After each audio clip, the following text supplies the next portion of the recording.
Now we'll start the muscle attachments of back. So mainly the muscles of back are connecting the upper limb with the vertebral column, because you can imagine this. These are all the muscles of back which are connected in turn to the vertebral column. So of course they are connecting all the upper limb muscles to the vertebral column. So upper limb, so nothing but back muscles are connecting the upper limb with the vertebral column. So let's start with the first muscle of the back, that is the trapezius. So in this diagram you can see where is the trapezius, right? Sorry, in this diagram you can find out the trapezius. You can see this is the trapezius muscle. You can see it's like this one. It's also connecting to the vertebral column. So in this diagram you can see the trapezius. So actually trapezius is, we are talking about one side. If you talk about two sides of the trapezius muscle, then there is this two sides, it's called trapezium, because the two sides of trapezius muscle together form the trapezium like structure, right?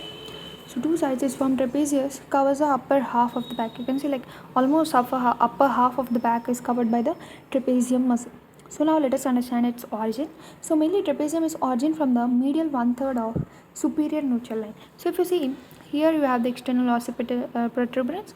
On the sides you will have the superior nuchal lines, right? So from the medial 1/3 of superior nuchal lines it will origin, and also it will origin from the external occipital protuberance, and also from the ligamentum nuchae, and also from the C7 vertebra, and also from the T1 to T12 spines till here. So T1 to T12 spines and corresponding to the supraspinous ligaments. Remember, it will correspond to the supraspinous ligaments. So this is all its origin. So external occipital protuberance, superior nuchal lines, and ligamentum nuchae, external occipital protuberance, C7 spine, T1 to T12 spines, and also corresponding supraspinous ligaments. So this is its origin. Now we'll see where it will get inserted. So it is getting inserted into the upper fibers into posterior border. So actually first we need to understand what are the upper fibers, middle fibers, lower fibers of the trapezius. You can see here it's mentioned this is the upper fiber which is near the neck part, and the middle fibers which are like near the clavicular part, and the lower fibers you can see all the lower one below the clavicle, like covering the scapula up to the ribs, T12 ribs. So all this is the lower part.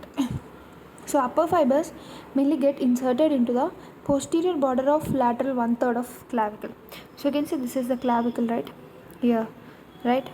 So they get attached to the posterior border of lateral 1/3. So this is the medial 1/3, this is the lateral 1/3. So you can see the to the lateral 1/3 on the posterior border they are getting attached. And the middle fibers, so that is about upper fibers. So upper fibers as they are near to clavicle, they'll attach on the posterior border, lateral 1/3 part of the clavicle. Whereas the middle fibers go into the medial margin of middle fibers, middle fibers into the medial margin of acromion. So you can see this is the acromion process.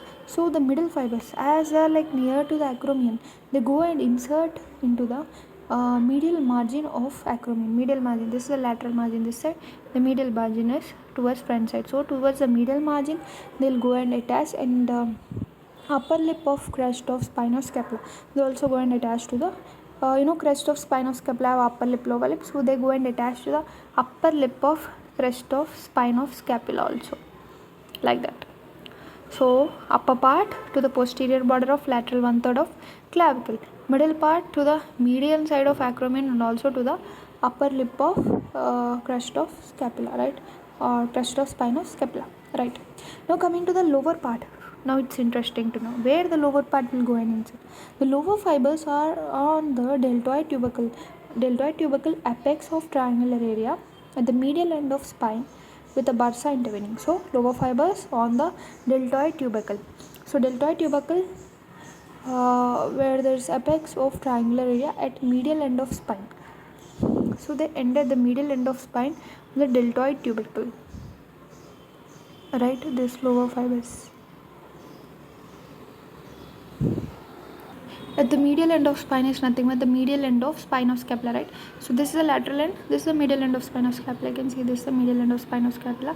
So here also they'll go and attach or insert. That is about the lower fibers. So once we understood what are the origin and insertion of trapezius, now we'll understand which nerve is going to supply it. So trapezius is mainly supplied by the spinal part of accessory nerve, which is motor, and also even branches of C3 and C4 are proprioceptive. So this two C3 C4 proprioceptive branches and also spinal part of accessory nerve may be supplied.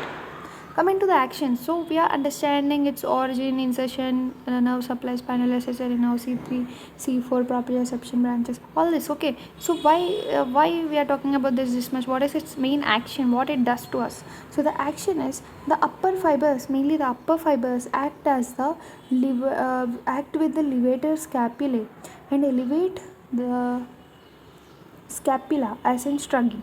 So shrugging is nothing but try to lift your hand, both hands upward, that is called shrugging. So for the shrugging movement, upper fibers of the trapezius along with the levator scapula both elevate the scapula. So both they try to bring the scapula upward like this. So what is the levator scapula muscle? You can see here, this is the levator scapula muscle. So levator scapula along with trapezius upper fibers both try to move the scapula upwards like that. And next, the middle fibers act with rhomboids and retract the scapula. Retract means back, bringing back scapula. So middle fibers will bring back scapula. Upper fibers, as they're up, they'll make the scapula up. Middle fibers, they are middle, along with rhomboids, they retract. Coming to the lower fibers, upper and lower fibers act with serratus anterior. Serratus anterior will be on the lateral side, right? So act with the serratus anterior and rotate the scapula forwards round the chest wall, thus playing an important role in abduction of arm beyond 90 degrees. So to abduct the arm beyond 90 degrees, for example, if you want to bring this head of humerus above like this, then we need the trapezius and also serratus anterior muscle, right? And also it steadies the scapula. So main trapezius, what it does, it stabilizes the scapula. So this is all about trapezius, and also we have some special about trapezius topic. If we take out the trapezius in dissection, what are the muscles inside it, what are the nerves or vessels inside it, we'll find out. So actually the trapezius muscle is mainly development, in its developmental stage is related to sternocleidomastoid, because both are developing from the brachial arch. You can see here trapezius is related developmentally to sternocleidomastoid because both developed from the brachial arch of mesoderm and supplied by spinal accessory. Just now we are seeing the nerve supply of trapezius, right? Spinal accessory. So what is this action? The main action of trapezius is rotate the scapula during abduction of arm beyond 90 degrees and clinically tested by shrugging the shoulder against the resistance. So in this diagram you can see this is how clinically we test for the trapezius muscle. The shrugging of shoulder, we can find it out. So what are the muscles which are, you can see we have took the trapezius flap. So inside what muscles are present? So first muscle you will find is semispinalis capitis. Semispinalis capitis, it's not shown here, just that. Semispinalis capitis, splenius capitis, and levator scapulae. You can see here the levator scapulae, right? And also you have the inferior belly of homoid. So this one, this is the inferior belly of homoid, and you will also have the rhomboides minor. So this is the rhomboides minor, and you will have the rhomboides major, and you will have the supra and infraspinatus muscles, right, which are related to scapula. You will also have the latissimus dorsi muscle. You will have the serratus posterior superior, right? Serratus posterior superior. So these are all the muscles which were found below the trapezius. Then just coming to the vessels, you have suprascapular artery and vein. You have superficial branch of transverse cervical artery. You can see this is the transverse cervical artery, superficial branch, and you will also have the superficial cervical and which accompany the veins, and you also have the deep branch of transverse cervical artery. So superficial branch is present, deep branch of transverse cervical artery is present, and you will also have the dorsal scapular artery accompanying veins. And coming to the nerves, you will have spinal root of accessory nerve. So you can see this yellow one, this is the spinal root of accessory nerve, and also you will have the suprascapular nerve. So you can see suprascapular nerve and artery. The yellow one is nerve and the red one is artery. So suprascapular nerve and artery are also present right below the trapezius muscle. And you will find C3, C4 nerves, posterior primary rami of C2 to C6, T1 to T12 pierce the muscle and become continuous as cutaneous nerve. So bursa is smooth triangular area at root of spine of scapula. So there will be bursa, which is smooth triangular area at the root of spine of scapula here, right? So these are some features which you see after taking out the trapezius, the structures which are below it, right? Next we'll talk about the latissimus dorsi in another video.